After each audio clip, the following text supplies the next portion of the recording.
Hey there, thanks for clicking on this video. So there's a chance that about maybe 60% of you watching this have no idea who I am and why I'm making this YouTube video. So my name is Roberto Blake. While I'm filming this, I'm 36 years old. And when I was in, my teenage years, when I was about 17 years old, I was making $6 an hour. That's how I got started in the workforce, if you don't count mowing lawns and selling candy at school and all those little things, or doing other people's homework. Okay, so that was kind of my start into making money in the world and understanding how all this stuff works. Today, I have a multiple six-figure business. A lot of people know me for my YouTube content. And one of the things that I'm really passionate about is I'm just passionate about passing on and teaching what I know. Lived experiences matter. One of the reasons that I actually became a YouTube content creator is because I felt like I wasn't served as well as I could have been by some of my teachers and some of my professors in school. I went to community college because I was broke. I was watching all of my friends go off to these bright, wonderful futures, go to these fancy big name schools. And there were a lot of things happening in my personal life where I didn't have those opportunities and my family couldn't support that. So I had to go to a local community college and I actually had to pay out of pocket for everything. And I grew up in an area in a community where there's a certain kind of stubbornness and a desire not to take handouts or take any kind of government assistance. And so I didn't take out any student loans. And I was so stubborn because of a lot of the people around me that I didn't even take out grants that I was entitled to. So no student loans, no Pell Grant. Just whatever I could earn was going to pay for the classes I could afford to take. And that was how I got started. That was how, I financed my education, zero college debt. But also there were a lot of consequences for that. And there was a lot of hardship that went through that. And ultimately, there were things where I was disrespected even in doing that. I was working hard and I was exhausted all the time. And I couldn't actually stay awake sometimes through some of my classes.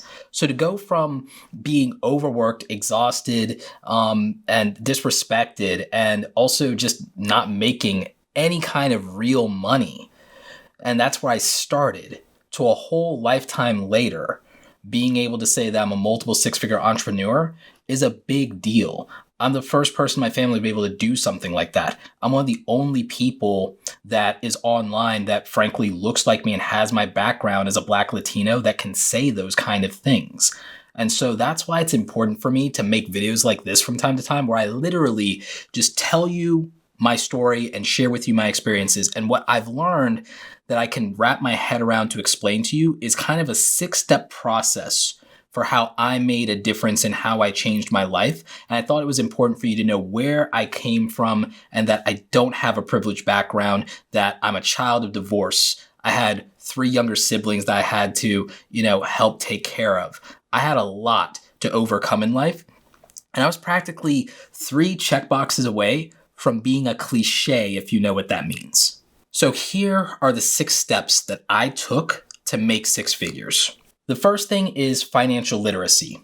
When I moved up to making decent money and having a good salary, let's say about like $35,000 a year, I was still living paycheck to paycheck because a lot of people don't explain to you a lot of different things. They don't explain to you how expensive health insurance is. They don't explain to you certain things with the taxes taken out. They don't talk to you about like what really happens in terms of your overall cost of the things that you have to invest in to be able to be part of that workforce. And also, you just end up in situations sometimes where you end up subsidizing your lifestyle with credit card debt. And that's not you living above your means. That's you just trying to get by and trying to live with some kind of dignity. And it's just really hard for a lot of people. It was certainly hard for me and my family. So I had to become more financially literate, and I ultimately learned how to eliminate a good portion of my credit card debt. Today, I actually have pretty much a perfect credit score according to my FICO app. So with my TransUnion score, my highest score is a FICO 9 score of over 800. So that's what we call perfect credit. You don't need all of that, but a lot of what I had to do in terms of becoming financially literate came down to knowing how to set a budget, how to pay down my highest rate interest credit cards, how to eliminate things from my credit report due to inaccuracies and errors and just a lot of different things I used in my mid-20s to clean up my credit. And that really helped me a lot when it became time to become a renter. It was something that was really important. So I would tell you that becoming financially literate is a really good place to start. And it usually costs you $0 because you can use the internet, you can use books at your library. There are a lot of resources out there to help you learn how to set budgets, how to save money, how to start the beginning of your retirement accounts, things like that. Very important. So step number one, financial literacy. Make it a priority. If you want to read some really good books that can help you, I'm going to recommend 2 books. And the thing is, it's probably going to cost you $0 because you get these 2 audiobooks for free from Audible if you use my link down below. So just go to robertoblake.com/audible. Get 2 free audiobooks. Get Dave Ramsey's Total Money Makeover and get Ramit Sethi's I Will Teach You to Be Rich. These are 2 of the best books when it comes to financial literacy. If you want more books about financial education, I'm going to link to 5 more books that I think can help you down below. The second step here is skill building. It's one thing to understand, money. It's another thing to be in a position to make money in the first place. So when I was working my jobs at the mall, this was non-skilled labor. This is retail 101. So that's why I started out making $6. I think in retail, the most I made was probably $10.50 an hour. So it's not horrible to get to at least that, double digit number, but starting out, it's really bad. Or at least it was back in my day. Back in my day, we only made, like that kind of thing. So when I talk about skill building, we're talking about skills that are in demand that allow you to make a decent living. Now, for me to be able to get a decent job and to start making, 20,000, then 25, then 30, then 35, to be able to do that, I had to have very specific creative and technical skills. Now, when I went to community college, I specifically went for advertising and graphic design.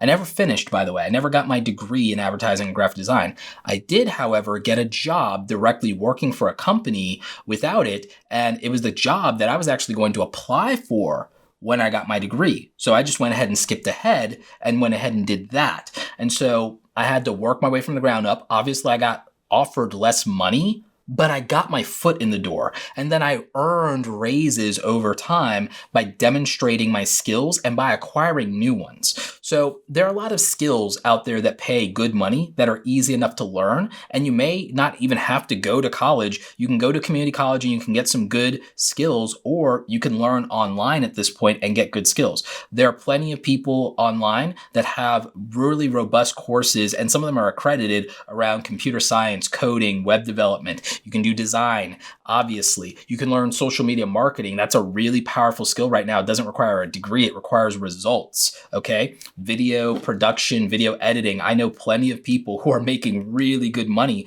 doing client work and doing high-end production, shooting commercials, and they didn't go to school for it. They produced a reel. They produced a body of work. So I, as a creative person, this is who I make a lot of my content for, is for creative people who thought they were going to be starving artists, people who really have those particular skill sets and talents and want to explore them. I teach people how to make money off of it and monetize it the way that I did. So there's a lot of opportunities. I also moonlighted, and I'll get into that in a little bit. And by moonlighting, I mean when I wasn't working my job, and on the weekends, what I was doing was I was shooting photography on the weekends. I saved up my money, got my camera gear, and I was shooting photography. I was shooting weddings, usually budget stuff that people could afford. And I was making my extra money that way to supplement my income. And then I was also doing a few other skill creative tasks on the side for people. And, that helped me quite a bit. So number 3 is creating cash flow. Now, the way that most people create cash flow for themselves is through their 9-to-5 job. It's through traditional employment. For some people, that may not be an option, especially when something like Corona is happening or when there's a recession. Those options aren't always available to you. There's a point where I stopped having my 9-to-5 job in the recession for a little bit, and I went to full-time freelancing for the duration of that. And so I had a cash flow-based business, you could call it. And so that's how I was making my money. I was living hand to mouth, mind you, but if I could do something that produced results, I was going to earn money that day. So there is a number of ways to build cash flow based businesses. And right now with the gig economy, you have things like Fiverr, you have the apps, you have Uber, DoorDash, you have all these gig opportunities, whether you're using creative and professional skills or whether you're just doing things that are tedious. And so you could be doing that for people and you can make money day after day after day and have cash flow. And the thing is, having that cash flow may not seem as reliable as a paycheck every 2 weeks, but in a lot of ways it can be better because you know what you have the capacity to do, and you can make as much money as you want in a cash flow based system as long as the opportunities exist for you. So just keep that in mind, that I started to focus a lot on cash flow, especially after I transitioned from my 9-to-5 job. It came down to a, fire me or I quit kind of deal. And so I became a full-time freelancer. And then I went into other things that allowed me to build up into my full-time business that I have today. But ultimately, I started by focusing on cash flow and how can I set a goal? How can I make $50 a day? How can I make $100 a day? I set these daily income goals for myself based on cash flow so that I knew I would have the money that I needed to survive and ultimately have something left over to keep trying to grow myself. So in step number 4, after the cash flow situation, I started thinking about diversifying. You see, one of the things that I think people are learning is that steady paycheck, that 9-to-5 job, and I'm not against traditional jobs, but I think that they have a lot of flaws for the person doing them in terms of financial freedom and in terms of freedom in terms of your lifestyle, your autonomy. You might be in situations where you feel disrespected in your job or where you're not being allowed to perform to the best of your ability. They're holding you back in some way. I like going directly to the market. I like, it not having a middleman. It's me and it's the customer. It's me and the consumer. It's me and my clients. I like that. I like taking the middleman out of the equation. The job is the middleman. The value that you create, could you do that without the job? The way that I figured out how to do it was I put myself in a position to have the same resources or better than what the job had provided me. So I saved up my money. I bought better computer than the job gave me. I got the same software. I put myself in the same position to do the same kind of work. And I knew how to find clients on my own from doing my freelancing and my photography business. So I knew how to go directly to the market and find people who wanted to pay for what I had. Now, the thing that I had to do was eventually I realized that diversity mattered in the sense that having multiple clients meant that I had nobody I was relying on the way that I would rely on an employer. And you've seen with the crisis that whatever you think is stable and reliable, it could go away. So I had to create these multiple points of failure of like, okay, I'm getting this money from over here. I'm getting this money from over here. And all of a sudden, after a while, it got to the point where I had, instead of one paycheck, coming from one source twice a month, I had 5 or 6 or 7 paychecks, all the way up to 10 plus paychecks over a period of time coming from different sources by doing different things. So I had my client work. Then I started also doing affiliate marketing and doing multiple affiliate programs. I started doing YouTube. I started doing workshops and training people in different software skills, and then eventually training people in social media because my clients saw that, hey, we're paying you for doing our creative, but your marketing and your social media, you're getting more followers than us. You're getting more views than us. How do we do that? Can you consult for us? So then I moved into doing that for them and doing the consulting and the workshops. Then I started doing remote one-on-one training with people, teaching them technical skills. And that evolved, and I ended up building on top of that. And then with the money I was making, I was able to invest into myself and building out a business. Now, all that sounds great, but the thing is, it was exhausting those first few years. It was hustle mode all the time, but I started seeing something.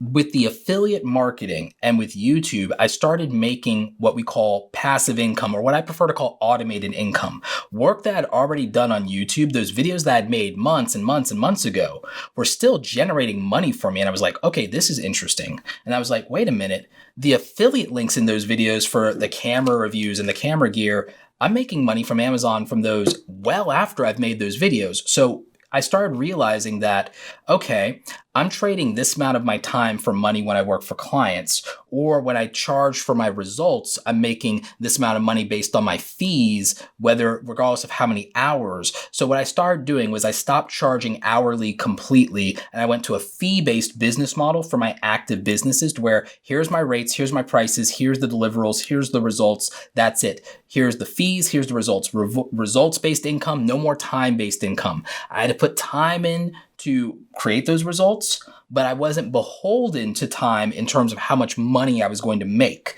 So I just cut hourly out completely and left behind the employee mindset of punching a clock and doing billable hours. The other thing I did was I looked at the fact that work that I could do where I'd get paid more than once became my biggest priority. So I started focusing on my writing, because I would have affiliate links in my blog post and my writing for computer PC parts, for camera gear, for lenses and things like that. So I started focusing heavily on that with affiliate marketing and commissions. I started looking at things where I would get referrals and get referral commissions. I looked at my YouTube content and I started making that a little bit more of a consistent priority. I went daily on YouTube for a good bit there. And all of those things helped bring in more business, and it was based on my fees. And then I also expanded that and started doing other things. I started doing my online membership group, Awesome Creator Academy. And when I started, I had members that were joining, and we had a $29 a month fee. Eventually, I got to a point where new members were paying $59 a month. So with having that, I had recurring cash flow. That wasn't really passive, because I had to put time into the membership and I had to show up and do the live trainings and so on. I still have that business today. It's a 6-figure business. And then eventually I ended up launching a digital product around my graphic design templates for YouTube content creators, and that did really well. It was a $99 product. We still sell it today. It does very well. And so I started having all these diverse revenue streams. I built out more than these 10 income sources that would pay me every single month instead of having a single paycheck. So I ended up diversifying my income and also automating my income so that there was work I could do and it would pay me more than once. And that became the priority. This also freed me up so that when I was doing work that I had to put time in where I would get paid once, I decided to charge more and more for that and raise those rates. So that diversifying my income combined with automating my income made the most substantial difference. What it allowed me to do was have an area where I might make $1,000 to $2,000 off this one thing, and then another $1,000 to $2,000 off this other thing, and then these 5 other things that might make $500, and so on and so forth, and it would add up. And that's how I could get to a point of making 6 figures. And this is what comes down to the 80-20 rule and the 50-50 rule, which is what I would say is step number 6 here. So what I did was I had to become the master of my time. I started deciding that I was going to put 80% of my time and energy into focusing on income opportunities that pay me more than once. And the other 20% of my working hours would be into things that could create cash flow, where I'm paid for producing those results up front right away. So that was kind of what I had to do. Now, it didn't start out that way. It started out kind of more 50-50 until I refined it and I got really good at it. And so then it became 80-20. So 80% of my energy is built on things that pay me more than once, whether that's recurring income with my membership website, whether it's recurring income from passive income in affiliate marketing, whether it's recurring income from YouTube ad revenue, or whether it's recurring income from sponsors that sign long-term contracts. I decided to go 80-20. It started with 50-50, but I went 80-20. I'm focusing my energy into repeat income generating activities. Repeat income generating activities, recurring revenue became my focus for 80% of my energy when I'm working, and the other 20% went to cash flow, something where I produce a result, I get paid. But I raised the rates on that to be much higher.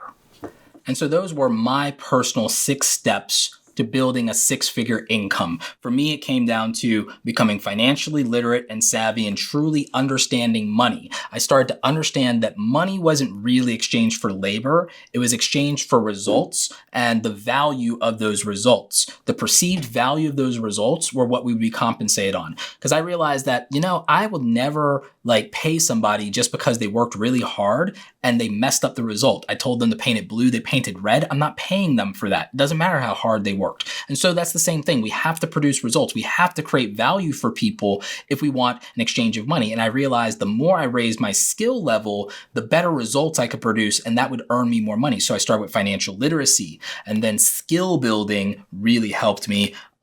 Being in a position to really look at cash flow and look at how much money do I want to earn a day? Well, what do I have to produce in results to set those targets? So having that daily income goal really mattered to me. And that's why I make these videos about how to make $100 a day. It's to put you in the mindset of having an income-based goal that ties your results to the amount of money that you make so that you could focus. And so beyond that, it was diversifying my income, automating my income, and then finally mastering my time with the 80-20 rule and putting more of my time into something that pays me more than once. And these were the 6 steps that I really used to be able to earn 6 figures a year as my income. So I hope you got some value from this. I hope it gave you some more insight into my story and where I came from and the fact that there's no such thing as overnight success. And, I really just think that this is a common sense approach to making real money, and it takes time. I didn't do this overnight, but I did have a process, and being able to be disciplined, being able to be consistent, and being able to be patient is what really worked the best for me. And you can see basically exactly how I did it and how realistic it is. I didn't go and start with selling $1,000 online course or anything like that. I started with, freelancing and side hustling and a 9-to-5 job and doing things on my nights and weekends like photography and, building up my skills and getting good enough at something to be able to charge more money for it over time as I built up those skills. I also realized that in a 9-to-5 job, I wasn't being rewarded for my ability to produce more value in a shorter period of time. My efficiency and effort was not being rewarded. If I got the job done sooner and faster, you know what my reward was? Doing more work for the same amount of money. That's not practical. So by moving to a cash flow based system and by freelancing and side hustling and doing these things, my effort, my increasing skills, my ability to do it faster, that became rewarded because I stopped being paid by the hour and I started getting paid for my results that I was delivering on people. So that's something that I'm trying desperately to teach people, because you do not have to be tied to wage slavery if you don't want to. You can go directly to the market. People say not everyone can become an entrepreneur, but I believe that everyone can become a direct-to-consumer business in the way that they create value. You can become an independent contractor. You can become a gig worker. If you have the discipline to do it, then do it. Because when you get to say, here are the results I produce and here's how much I charge for them, the answer is yes or no. It becomes binary. And the thing is, there's enough people out there with disposable income that want it. And I know that we're in a difficult economic time, but remember, the PlayStation 5 sold out. The RTX 380 graphics card sold out. There are people out there with money. It's a question of whether or not you can create the value that those people with money actually want to pay for. So if we can do that by building our skills and by learning how to market ourselves properly, we can become more successful. And that's why I try to teach you here on this channel. This channel's not about growing a YouTube audience. That's a traffic source. That's just a way to market and get exposure, and you have to learn how to deliver value by learning skills or by building products and services. And then you have to learn how to manage your time and how to run a real business effectively. And that's what the goal of this channel is here to teach you. Question of the day. What is your new daily income goal and how are you going to achieve it? Let me know in the comment section. Like this video if you like it. Don't forget to subscribe. Check out the other awesome content here on the channel. As always, you guys, thanks for watching. And also thank you for taking time to learn more about me and my story and just how I got started. And besides that, I guess I'm just going to end the video by saying, go out there and create something awesome today. You never know, might be your first step to making 6 figures. Take care.